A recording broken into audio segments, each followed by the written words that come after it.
Magandang araw mga bossing, isang panibagong video na naman. Sa araw na to ang ating masasaksihan at ngayon nga mga bossing ay meron na naman tayong tatrabahuin at ang upuan na to ay isang Honda Wave mga bossing. At dito nga mga bossing ay wala na tayong intro rekta, gawa na tayo kaagad. At eto mga bossing, pakita ko lang sa inyo yung upuan, medyo wala pa siyang masyadong damage pero may butas na nga at pinapasukan na ng tubig, kaya nagdesisyon na ang may-ari na palitan na ng panibagong seat cover. At dito nga mga bossing ay ganun lang din ulit ang ating gagawin. Syempre aalisin lang natin yung kanyang lumang seat cover at lilinisin lang natin yung kanyang mga pinaggantakeran para wala tayong tatamaan at walang mayuyupi sa panibagong paggagantaker natin. So eto na mga bossing, panoorin nyo na lang.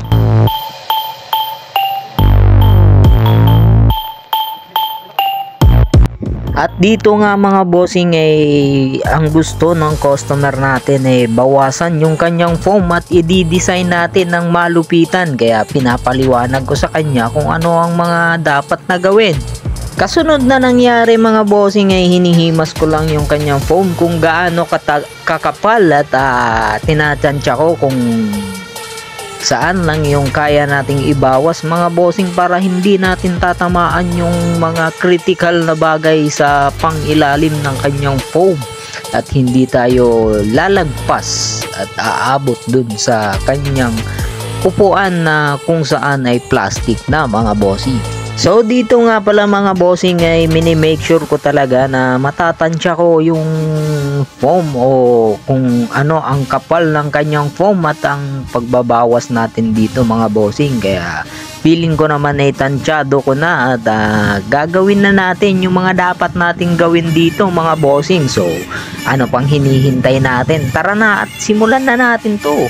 Diyan nga pala banda mga bossing ayan, nakikita nyo naman may pinagkatingan na siya at yan ay tumama na talaga dun sa plastic at sumagad na dun sa pinakailalim mga bossing. So nakita nyo naman mga bossing at yan ay kailangan kong iwasan at yan ay i-retouch ko na dapat ay maging malinis mga bossing. So dito nga pala mga bossing ay nagsimula na akong tabasan yung kanyang foam at dahan-dahan lang po ako sa pagtatabas dyan dahil kailangan talaga tansyado dahil medyo manipis yung kanyang foam at kailangan ko po talagang i-make sure na hindi ako lumagpas dun sa pinakailalim at hindi ko matamaan na lumagpas dun sa o sasagad dun sa pinakailalim mga bot. So panoorin nyo na lang to mga bossing at medyo kabado talaga ako sa pagtatabas dito dahil hindi ko talaga alam kung baka mamaya lumagpas ako at sumagad dun sa pinakailalim. So samahan nyo ako mga bossing at panoorin nyo tong video hanggang sa dulo kung anong magiging resulta nito at sigurado naman magiging maayos at matiwasay yung resulta nito mga bossing at sigurado ako magiging masaya kayo pagka pinanood nyo hanggang sa dulo.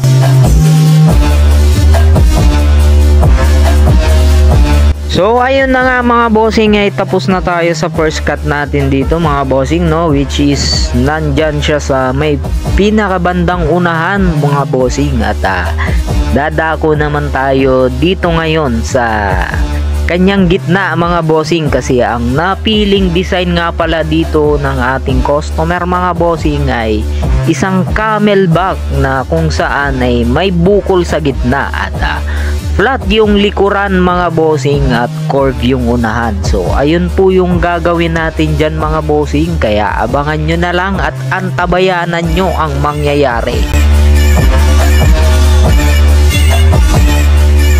So dito nga pala mga bossing nagsisimula na tayong tabasan yung kanyang panghulihan mga bossing, which is ipa-flat lang natin to, no, at kailangan makuha lang natin yung pinaka camel type na kung saan yung bukol lang sa gitna yung design niya, at ipa-flat lang natin to ng konti yung pinakahulihan niya mga bossing. At ayan na nga mga bossing, ay sinisimulan na nating tabasan yung kanyang panghulihan, at tignan nyo na lang kung ano ang magiging resulta neto mga bossing.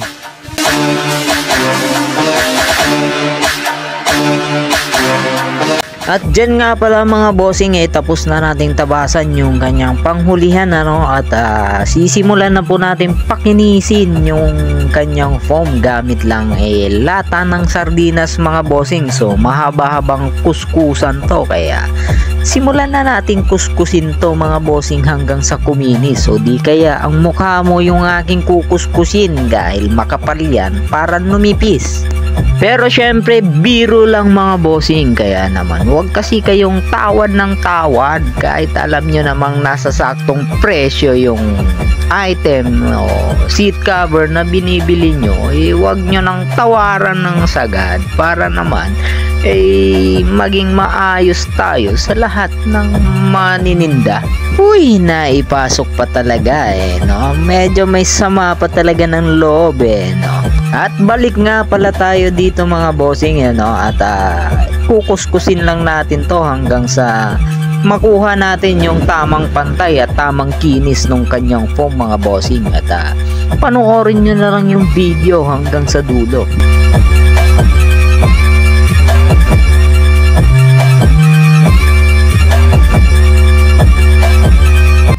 At dito nga mga bossing, tapos na nating kuskusin yung kanyang foam, no? At tapos na nating pakinisin. So ayan na yung finished product natin mga bossing. So ayan.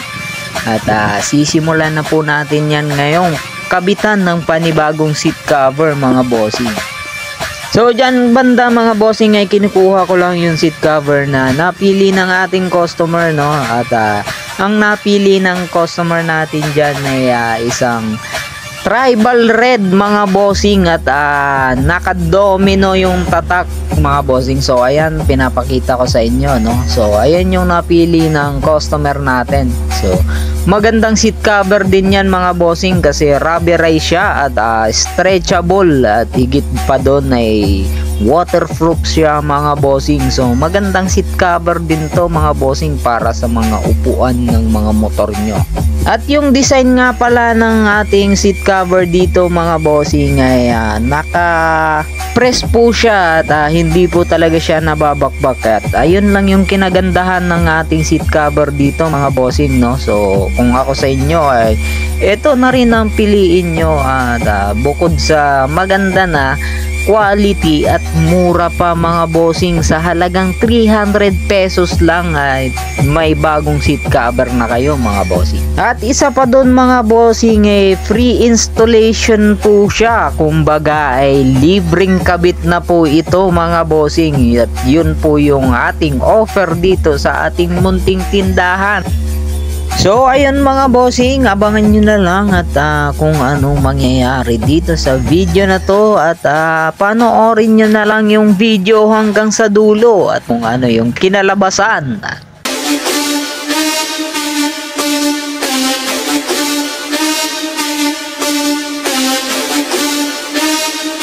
At dito mga bossing malapit na po tayong matapos, no? So nasa bandang panghulihan na lang po tayo. So pasilip ko lang sa inyo ng konti mga bossing.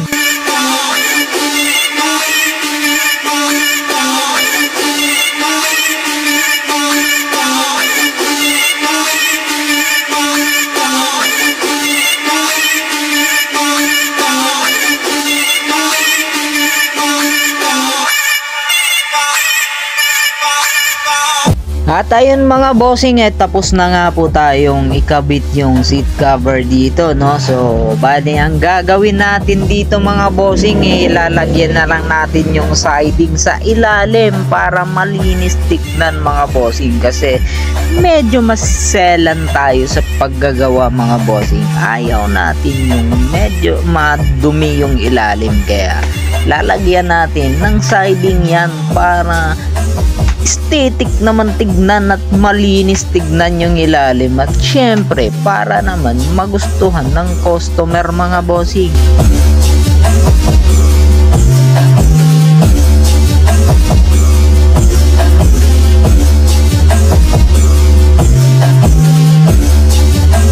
At dito nga mga bossing tapos na po nating lagyan ng siding, no. So ayan, pakita ko lang sa inyo kung gaano kalinis yung ilalim. So ayan, nakikita nyo naman mga bossing, at ayan na yung finished product natin. So mga bossing, maraming salamat po sa inyong panunood, at kung bago ka pa lamang dito sa aking channel ay syempre mag-subscribe ka na, at huwag mong kalimutang i-hit ang notification bell para mas lagi kang updated sa aking mga bagong videos. At syempre mga bossing, huwag mo na rin kalimutang i-like and share po itong video natin.